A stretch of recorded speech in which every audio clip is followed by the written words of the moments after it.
action.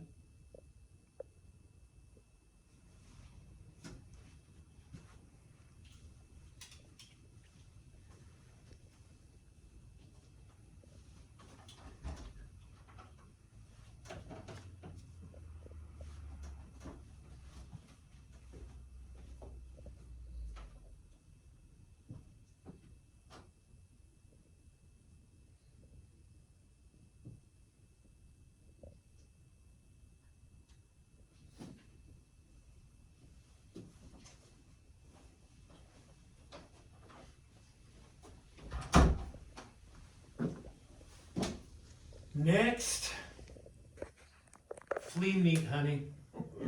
Now here's a mess. Oh well, 80% mercy sex. It's about par for the course on any given day. On a good day, I'm lucky if 15% works out for me. But it's not my place to complain or question. My job is to perform, honey. Oh, I learned that a long time ago in show business, dear. I used to be an entertainer. Did you know that? Could you tell? Stop in the name of love before you break my... Oh, shit. Before you break your leg. Oh, where is everybody? It's so slow down here today. Jesus. Oh, well. I'll give the next one 15 minutes. I might as well wait it out. Yeah, I used to do drag in Jacksonville. That's pretty good, they said. Well, I was a star for a while, you know, but then I moved back to Springfield and settled down for a while, and he was okay. Well, I loved him. Oh, I really loved him. But then this young kid came along, see, and, well, that was the end of that. Well, wait a minute. You don't even know who I am, pardon me.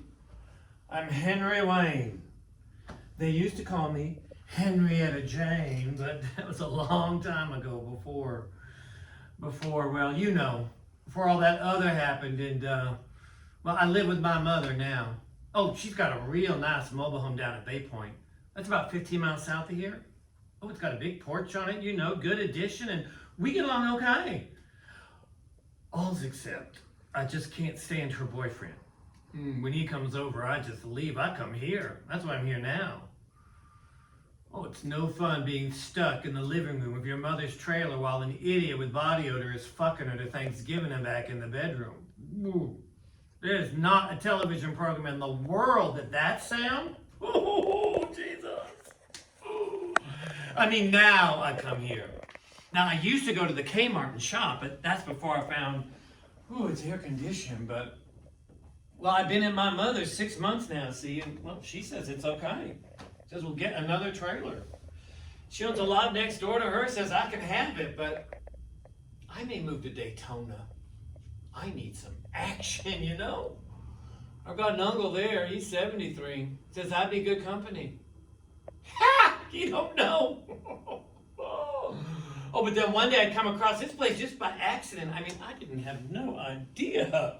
Well, I mean, you can tell by looking at me, I am not the kind of person to hang out in no place like this. I do construction type work now, see. I'm a plasterer's assistant, 3 days a week. All I can take it, honey, it's very hard on the nails. And, well, if any of them wants to know about this, I mean, and it's really hard doing that kind of work, bogged up in mud all day. Ugh, forget it, sweetheart. That just pays the bills. Well, I used to work at the front desk at the Holiday Inn in Springfield. Oh, then I was at the 7-Eleven for a little while. But then when that young kid came along and fucked up everything with Herschel and me, well, well, I couldn't take it. The kid was 18. I was 33. Over the hill, you know? How you gonna compete with something like that? So I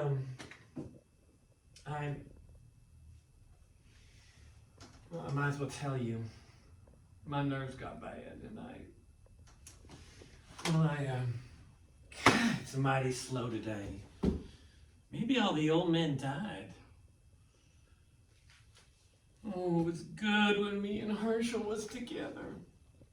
Herschel and Henry, HH. Now that looked good on all the towels. I embroidered it myself. Everyone said we were really a cute couple. Oh, we had our own little house, you know, good neighbors. Oh, we didn't hardly have nothing to do with any of the gay people, though. We couldn't afford to. And Herschel was good to me until, well, I mean, he would slap me around a little bit every now and then, but that's just because he loved me, you know. A few beers too many, but God, I loved him so much. And then that teenager hung like a donkey came along. Well, Herschel just lost his head. And then my nerves got bad. Well, they had never been too good, but they got a lot worse then. And then one day I lost control, and I lost control, and well, anyway, I had to go to the hospital there in Springfield. Well, they told me I have to see a specialist for my nerves, and I did, and I explained it all to him. Well, he asked me a lot of questions about my family, my childhood, and everything, and then last time I wanted to see him, he said that was it. There wasn't anything to be done because, well, nerves, they run in my family, so my mother said I could stay with her for a while. So I live with my mother now, and well, at first I told her no. I told her I'm going back to Jacksonville, get back into show business. I'm going to pick up my career again, and so well I did. Oh yeah, well, I got me a real good-looking outfit.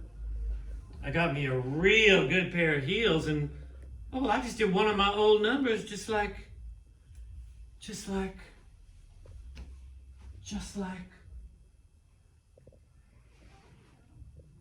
My funny Valentine, sweet comic Valentine, you make me smile with my heart,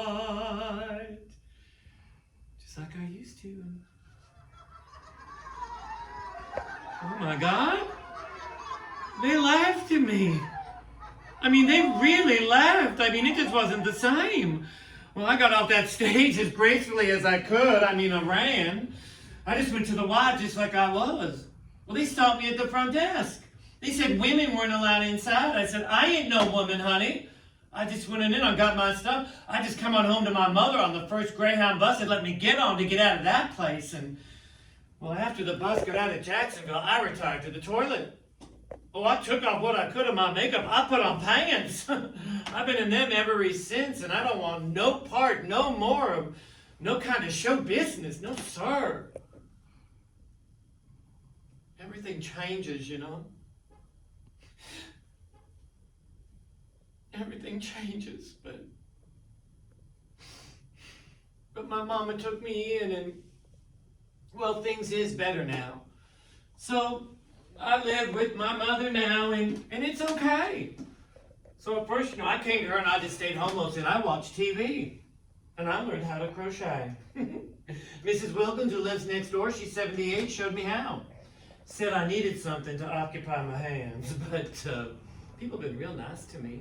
Oh, and I learned how to cut up beer cans and crochet them together and make these real cute little hats that people seem to enjoy wearing. And so far, I've made 38 of them. Ain't that something? Oh, then one day my mother turned to me and she said, look, Henry, you got to start getting out. Getting around people your own age some. It ain't good for you to stay cooped up inside this trailer crocheting all day. So I started going shopping at the Kmart.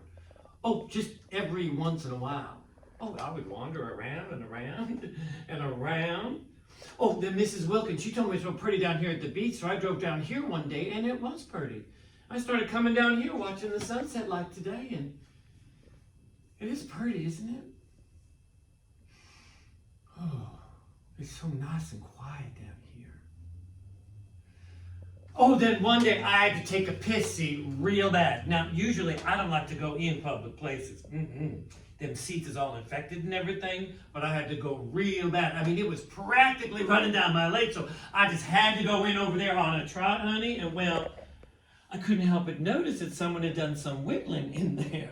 Now, of course, at that time, that's before what happened to Kmart, I didn't have nothing to do with anything like, well, I mean, this kind of type of stuff, I didn't used to have nothing to do with anything like this, you see. I mean, I ain't never been one to, well, excuse me, but I am not your average run-of-the-mill, common, glory hole type harlot. I'm going to make that perfectly clear right now.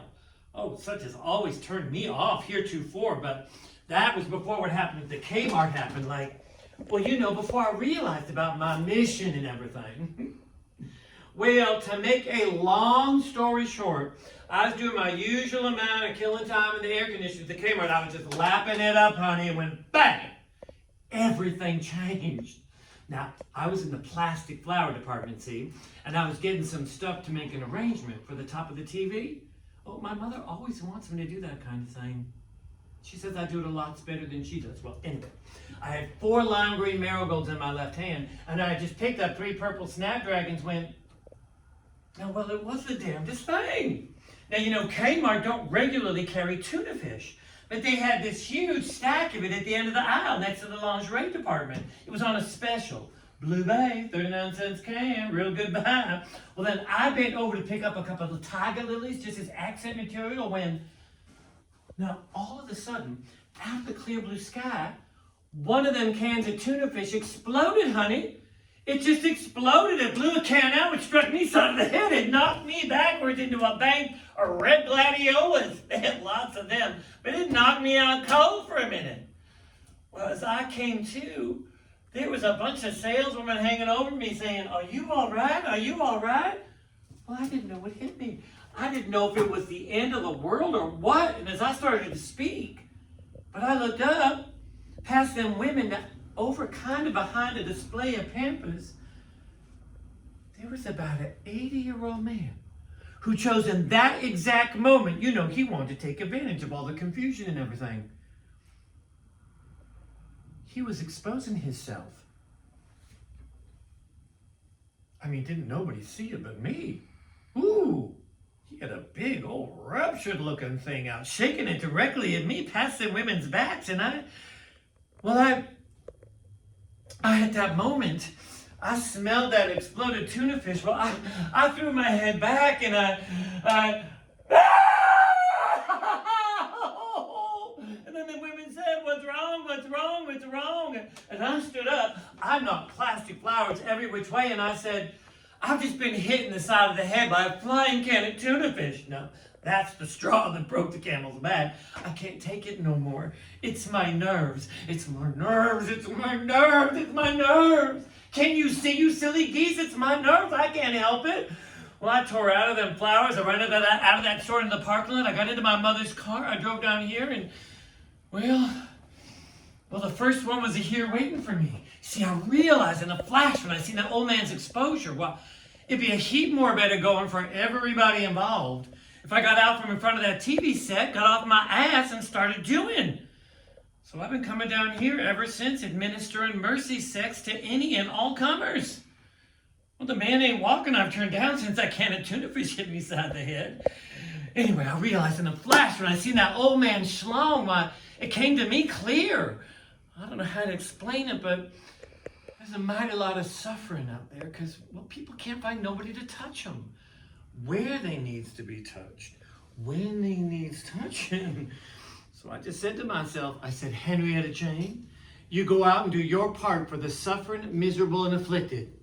Give all the pleasure you can and see what you get back in return." You know, everybody has to have a mission in life, and I realized in that moment my true calling was to go out into the world as best I could and perform fellatio on the masses. Anybody needed or wanted it or thought they did. So I've been coming down here every day ever since and doing my part to make the world a happier, better feeling place for the timid and the senile. It don't make no difference to me, honey. Red or yellow, black or white, pea green or ivory, from flea meats to elephant steaks, I don't draw no line. Bring me, you're tired, you're weary, you're poor. I shall give them hope for a new day. Next. You don't mind a colostomy bag, do you? Darling, as long as it ain't one of those Italian clutch bags, I don't care what kind of pocketbook you tote. You come on, you get on in here. Well, excuse me, please. I gotta get back to work. One more strange place down here, ain't it? Line forms to the rear, honey, if you're interested.